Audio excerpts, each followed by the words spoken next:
Hey there guys, this is Flamzeron, aka YouTube's Tasuke, and this is part 2, I guess, of my Star Ocean Big review thing. I'm kind of going in a weird order.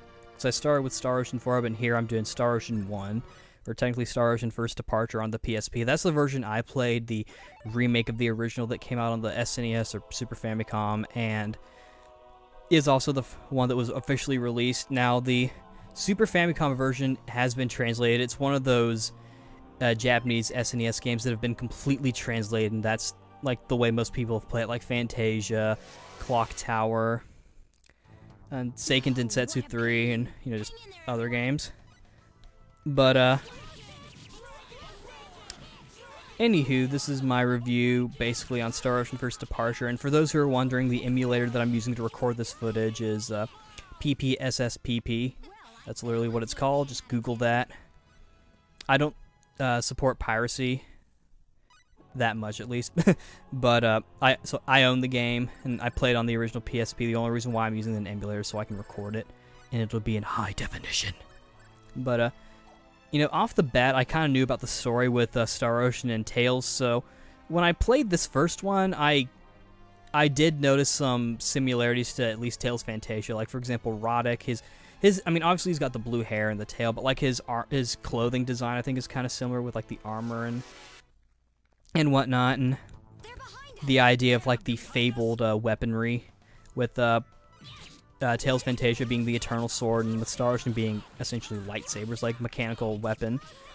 And this game also does time travel, though in a different kind of way. It's in the Star Ocean way, where each planet's like on a different little time thing.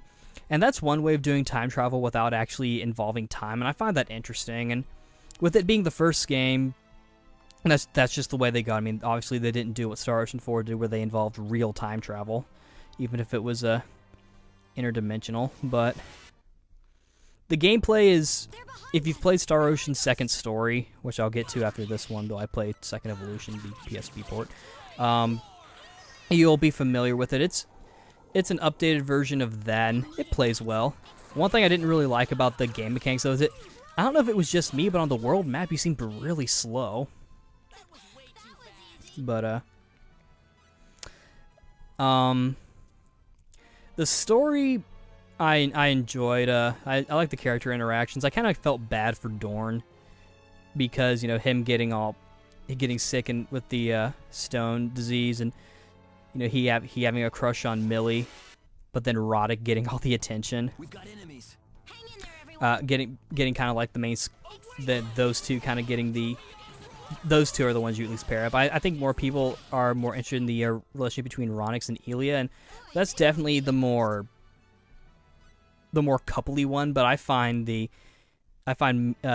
Millie and Roddick interesting just because of the fact that it's almost like Millie's her not getting one bitch, her getting two, but definitely Ronix and Elia has an interesting relationship. In this game, I like to spam Dragon Roar, and I mentioned that on every episode of the podcast that I did Star Ocean with Cal's Crazy and Celine Jules, who's a cosplayer. Not to be confused with the real Celine Jules from the game in Star Ocean 2, but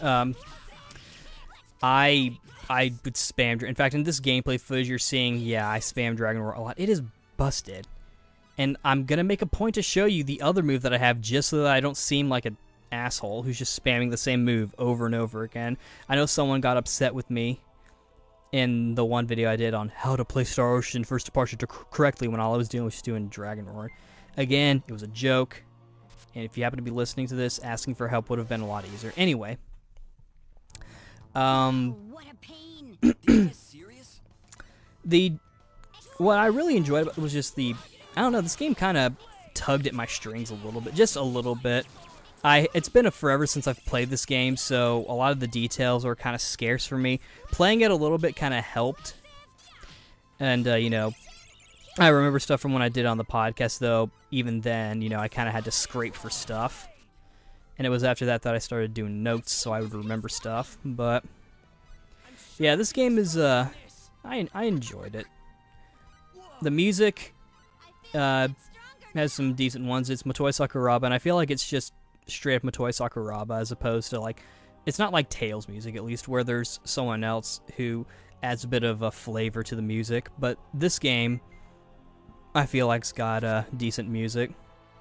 The voice acting in it's also good. There is no poorly voice acted character. It's done by Richard F. Carr Studios, and Yuri Lowenthal plays Roddick, who I had a chance to interview. And from what he told me, they recorded this game very quickly. It was sort of like a quick, it was a quick recording session in production. Though for a quick production, it was actually pretty good. They did a good job. I'll have a link to the interview for those of you who want to listen to it or watch it. I mean, there's no footage of. It's just picture and people talking. It was from my podcast, and it was all over the place. And famous Tales YouTuber Panban Richard was there. But We have company. what else can I mention about this game? The writing I thought was also pretty good. It's not going to be as apparent in this game since this is the first time we've been getting it in English with an official translation and whatnot, and a professionally made translation at that. So it's hard to really gauge things a little bit, but I feel like the writing was pretty good. The way characters talked, with Asmodeus, he's talking about how like he had those contradicting impulses. That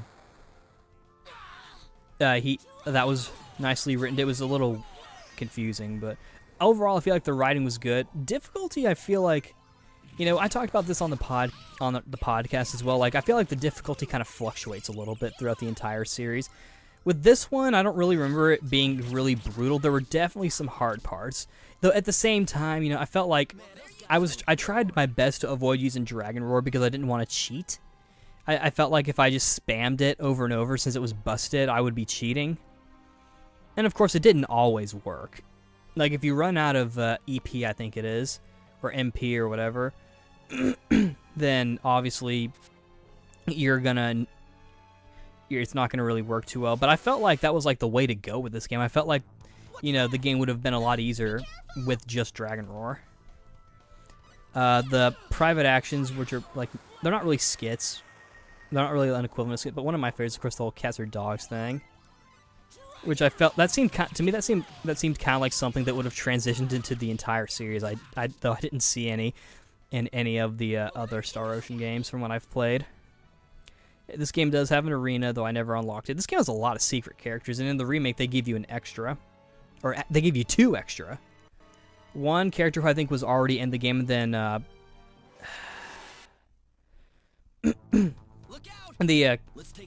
the one girl who was in I didn't get her in this one, though. It's kind of funny. I didn't get too many characters. Like, you see my party is Roddick, Cius, Ilya, and Millie. And besides that, I only had Ronix and fucking the other chick with the Farnia or something. I don't remember her name. I'll show you my party, though, in the gameplay footage, because post-commentary, I know these things, because that's what I'm going to do. That's all I got, and from what I understand, that you're not really supposed... You can't... It's impossible to get them. That's what Cal's Crazy told me, anyway, at least. Shout out to you, buddy, if you're listening to this. I love you, cows. But I was able to get them. I didn't get any other characters, too, because I think I kept messing stuff up. In Star Ocean 2, I make a point to do that. Not a point to mess up, but a point to get more characters, but that's a different subject. Even with these characters, the game still wasn't really that hard. And of course, with Cius, I feel like with Cius, since you lose Dorn, you don't really get him back. You get to play him a little. You get to use him a little bit, but with Cius, you get him and he stays with you. He's essentially, I feel like, the Dorn replacement. It almost would be like if they made a character in Fantasia to replace Chester. And gameplay-wise, that's the way I see it. Some people probably see more parallels with a Joshua or whatever with Chester. Though when I think of Chester, I think of Dorn just because of Dorn's role of being Roddick's best friend, or one of his best friends, and Millie being the other best friend. I guess she kind of looks more like Archie though, with her whole thing with Roddick, makes me see her more as Mint, even though she doesn't even look like Mint. This game is definitely not a Fantasia clone. I do kind of feel like that Yoshiharu Gotanda probably made this game in response to Tales Fantasia, his experience with making Tales Fantasia, because from what I heard, he had a pretty bad time. But I did notice some similarities, and I don't know. That's just the way I saw it. The last thing I can think of would be that I really like the theme song. It's just a J-pop song. It's called Heart by the band Asunaru, but I actually kind of liked it. It had sort of like a nostalgic kind of sound, kind of reminded me of Reading Rainbow, and I know that's going to sound kind of weird, but I personally liked it. But yeah, I actually really enjoyed this game. It's probably my second or third favorite. I'll probably do like a giant recap for this entire series and list off my faves. But yeah, overall, I enjoyed this game. It was definitely pretty good. I can't really think of any other points I'd like to make, so I guess that concludes my review of Star Ocean First Departure, Star Ocean 1. Next up will be Star Ocean 2, Star Ocean Second Story, or Star Ocean Second Evolution, whatever you want to call it. I call it Second Evolution just because that's the version I played. So, yeah. That's that, and this is Flames Araniki, YouTube Tasuke, signing out. See you later.